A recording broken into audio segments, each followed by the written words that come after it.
Today I'm bringing you a standard neutral glamour look that explores basic techniques in makeup, theory of light and dark, and product compatibility. It's very much inspired by Sam Fine's work and attempts to create the illusion of a fantasy-level perfect face without actually having to use any retouching. I really want to thank my friend Susanna for being today's model. Thanks, Susanna. So first thing I'm going to do is moisturize Susanna's face. So I'm going to use one of my favorites, Midnight Recovery Concentrate. And this is going to be quite a full coverage look. Full coverage to me means I'm going to use cream foundations, and cream foundations just work wonderfully over oils.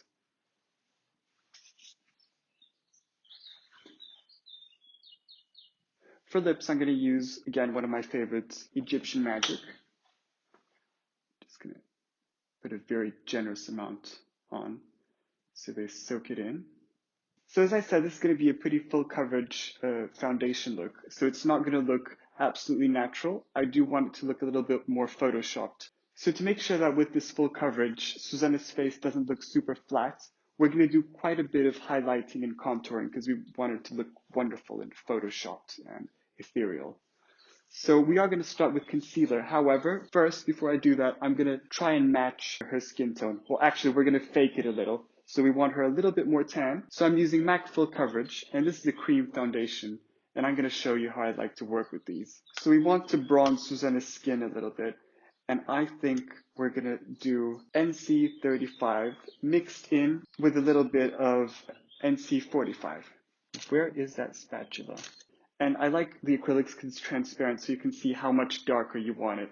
I'm going to spread this out thinly on my acrylic to make sure it's nice and warm so it's easy to work with. So that's going to be her foundation. Now for concealer, I don't have to match her face exactly. In fact, I do want a bit of a highlight. And since we're going to start out with concealer, I can try and get one quite a bit lighter than her complexion. This is Kevyn Aucoin's Sensual Skin Enhancer. And for this guy, I'm going to start out with this fluffy brush. And I'm going to use fingers as well. And I'm also going to use a sponge. So anywhere I want to highlight, look up for me, sweetie. Perfect. And I'm going to tap that in. So what I'm looking for here is to get the center of her face quite a bit lighter. And I do want this absolutely blended. So we're creating coverage and lightness.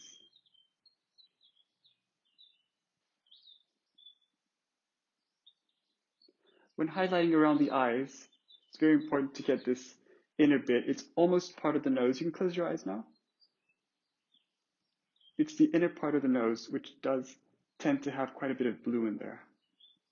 And from here, I go to the brow bone, not so much the eyelid. Sometimes I even go around and go back to the cheekbone. So I'm going to wrap this around the nose so it goes onto the upper lip. And we want to bring the chin forward a bit as well. And if you'll notice, I didn't go with my concealer all the way up to the eye. I'm applying it a little bit further away from the eye. And when I'm tapping it, then I'm just giving it a little ride up. So it's sort of hitchhiking its way up to the lashes. So there isn't a great big accumulation of product there. Now we're going to try and make the forehead look a little bit rounder. Highlight this marvelous bone over here.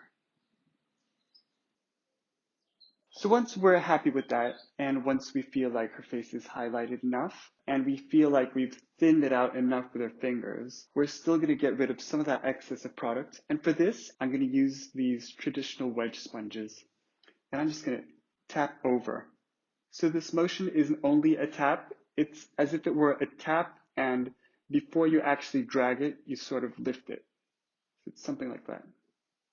So we're making sure it's as blended as it can be without losing the placement. And this is a dry sponge. We didn't wet it. And look up. So as I said before, we're cheating her complexion color a little bit. So we're going to use this darker shade. And we want to build coverage on the face. On the neck, we just want to make it sort of blend into the body. So what we're going to do first is before we actually start using the sponge, we're going to use this natural brush I'd like to use for contouring. And we're going to use it again. So I'm just going to start to introduce this color softly onto her cleavage and slowly going up the neck until we reach the face so we can start and build coverage. So now we're going back to the sponge and we're going to start to introduce this color onto the face. And before we go onto the face, we want to make sure it's even on the actual sponge. And this also helps to warm the product. There we go. So I'm going to start by the mouth. And we are going to go a little bit over the concealing we did. So it's going to make it all blend very well. Keep on taking foundation as you need it, only a tiny bit at a time. And remember that this foundation is obviously quite a bit darker than the concealer, so any place that we want to leave lighter, we want less foundation over that.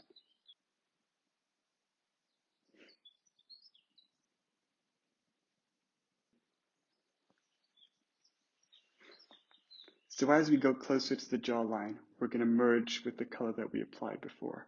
If you ever feel like your foundation has rubbed off too much of that concealer, or it's got too dark, all you have to do is go back to this brush, give it a few touches, and there it is again. And as you get closer to the hairline, you can sort of push these hairs out of the way so it gets everywhere. So building coverage has to be gradual. It's really the only way it's ever going to look natural. If you try and put on a ton and blend it out, it's just going to get into the pores and it's going to look like a very thick layer. So the last part of the face, I'm placing this foundation on, and I'm not grabbing anymore, I'm just using what's left on the sponge, is under and over the eyes. So look up for me. And especially under the eyes, we want to keep it light, not only light in terms of texture, but also light in terms of color. So if we need to go any lighter, again, you can just go back to this light brush, give it a few taps. If you still want to bring back those highlights a little bit more and have it look a little bit more glamorous, you can go back to your concealer palette and actually apply this with a sponge as you did with the foundation. Look up. A little bit more towards me.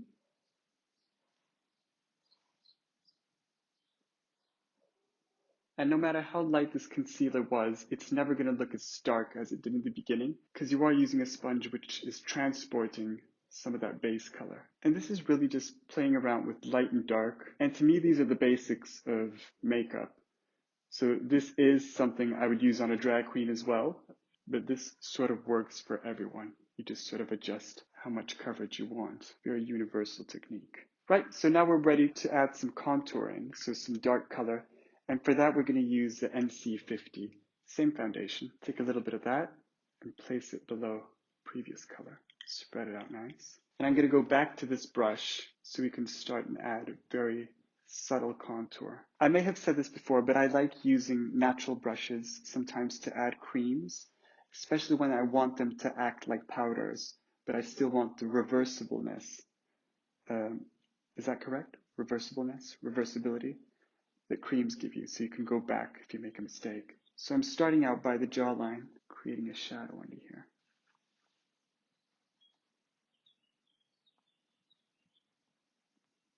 With what's left on the brush, you can use it to bronze up a little more the rest of the body if you want. So for cheekbones, you want to start out by the ear. Actually, I even start out on the top of the ear and bring it down.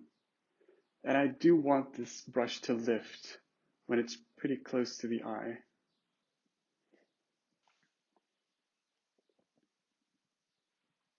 I'm going to do some of this on the temples as well.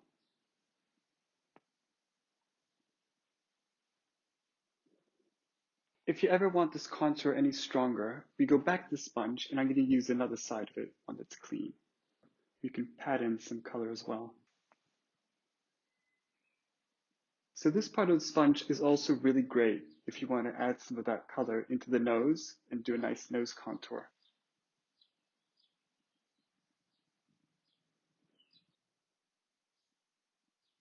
Then we can pat this in with a regular side of the sponge.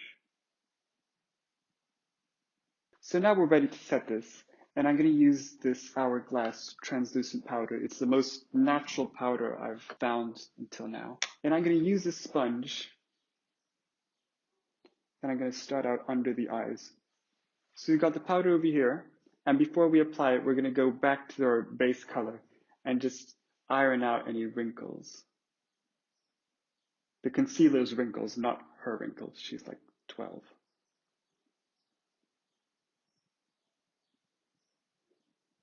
We're going to leave a little bit of a space between our powder and the lashes so that we can later on get our eyeshadow to stick.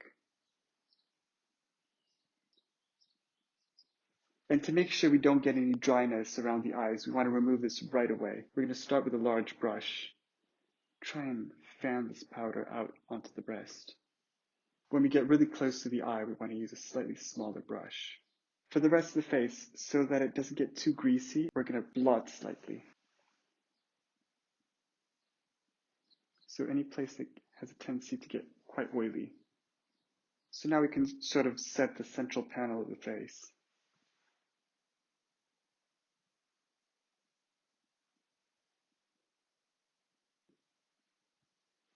And the bridge of the nose.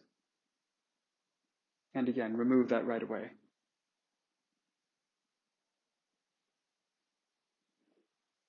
So now we can start to add our bronzers and our contours and our blush colors. So I'm going to start with blush because I want to see what a flush looks like on this beautiful face. I'm going to use Peaches by MAC. I want to keep it a little bit high on the cheek.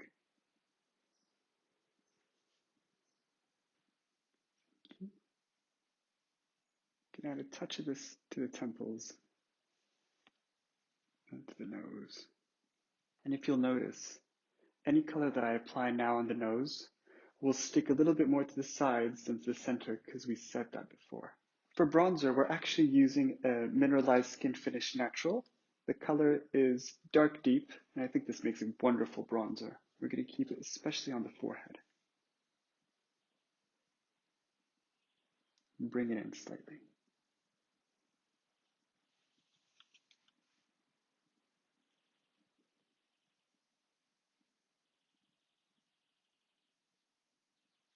So I don't think Susanna needs any contouring. If I did, however, want to have quite a dramatic contour, very structured sort of contour, I could go in with a little bit of loose powder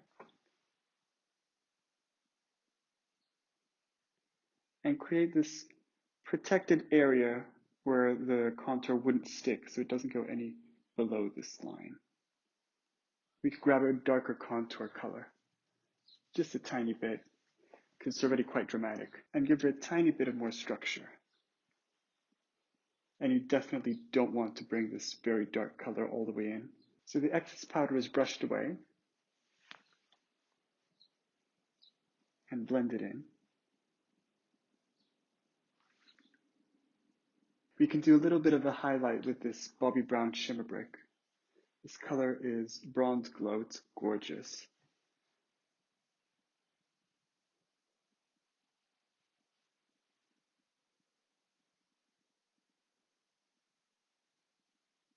So for the eyes, before I use any powder eyeshadow, I want to give her a little bit of a sticky base so I can map out her eye and give her some shape. I'm going to start out by elongating this lash shape.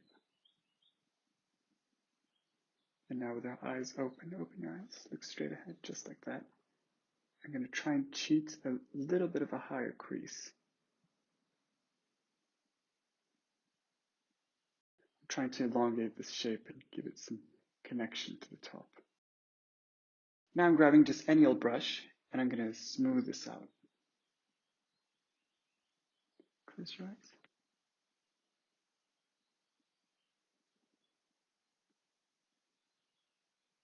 So now that I've mapped out the eye, I know exactly the color placement that I want. Open your eyes. Perfect. So I'm going to start with the lighter colors, and I'm going to start with this color right here. It's a matte highlight for the brow bone. So we started out with a sticky surface, so we didn't powder this at all. So the way this works is everywhere I place a color, the next color won't grab as well. So this can work very well in our favor. We can also add this color down here to sort of crispen up this highlight. On the lid, I'm going to use Night Star by NARS. It's got a little bit of a shimmer. I'm using a large brush for this.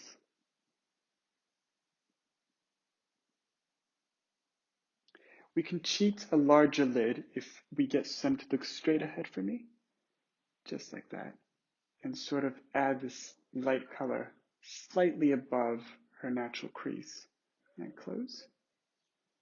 So we use this color to contour, and we're going to contour the eye with this second to darkest color. We're going to freely massage this into this crease, setting that pencil. We're going into the nose as well. I'm going to darken this crease a little bit now using this darker sort of camel tone. It's actually called Camel by Bobbi Brown. I'm using a flat brush. It's flat, but it's quite wide and still fluffy.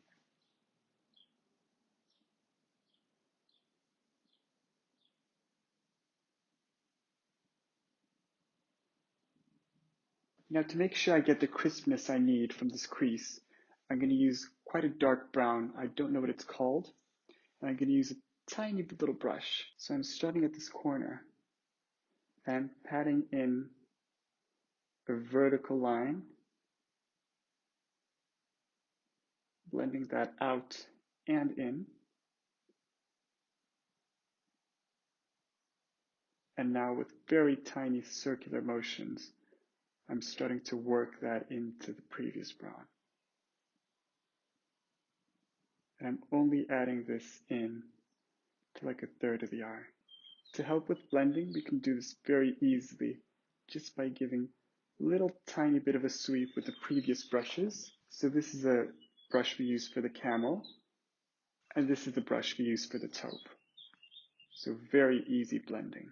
All right, now for the bottom part of the eye, we're going to do the opposite order. So we're going to start out with the darkest color and the tiniest brush. We're going to place it really close to the eyelashes, about half the way in, and connecting it to the top. And we're flicking it very, very slightly down before we go to the lighter color. So here's that camel again, and the same brush we used for the camel on the top, I mean. And this can go a fraction in a little bit further. So the reason I went from lightest to darkest on the top and went darkest to lightest on the bottom is because we want this smokiness on the bottom, and we're sure that we want the full intensity of the darkest brown on the bottom. Whereas on the top, we were sure that we wanted the lid to be light and wanted to keep the brow bone light, and the rest we could just build into that color. Here comes the taupe, and the same brush, look up. So I'm a very big supporter of matte colors first and shiny colors after. So now we can add all our shimmery colors. So if we want to help out with the blending, we can use a dark shimmery color, and then we can highlight the inner corner and the lid with a light shimmery color. So unfortunately what happens next is that our camera got cut off, but basically I got a shimmery color called Bronze by M.A.C, and I applied it to the outer corner, but under the matte crease we created, leaving a tiny fraction of that brown on the outer edge, just using it to blend it in. So now as we move over to the bottom lid, our recording comes back. So on the bottom, I'm using the same color, so I'm leaving this matte color clearer of shimmer on the outer corner. So I'm only going sort of a little bit off the center. So we did add at the beginning color with very low shimmer on the center of the lid. Now we want high shimmer, and we're using the same product we used to highlight her skin. Look up for me. So we're placing this on the inner corner. You can go slightly in between the lower lashes. It creates a very nice effect. And we can sort of massage this back into the center. I'd like to add a tiny bit of a spot shimmer right here. I'm going back to our highlight and contour palette, and I'm using this color over here. It's slightly pink, and I'm going to use that to highlight underneath the eyes. Look up.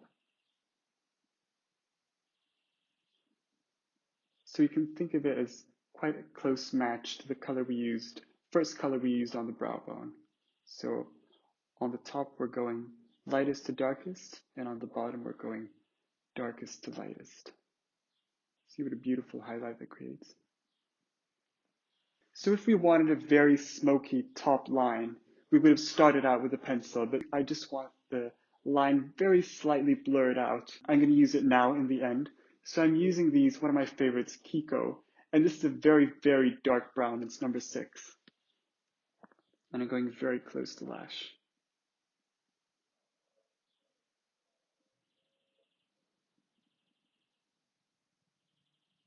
So with this tiny brush, I'm going to start to massage it in. And now that I've done that, I'm going to very slightly thicken this outer quarter, just to give it a tiny bit of a lift.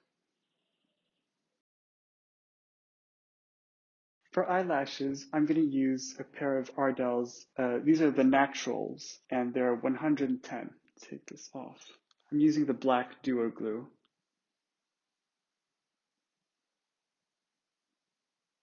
I like to add an extra dot on the tips.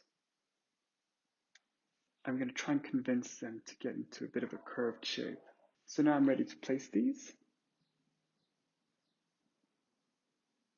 So once I place them on and the glue is still quite wet, I like to give them a tiny bit of a pinch with my tweezers to get them as close to the lash line as they can.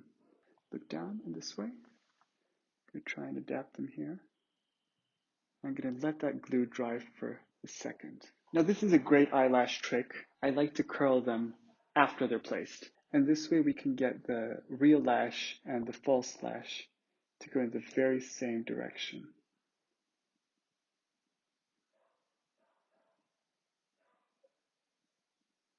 And that way.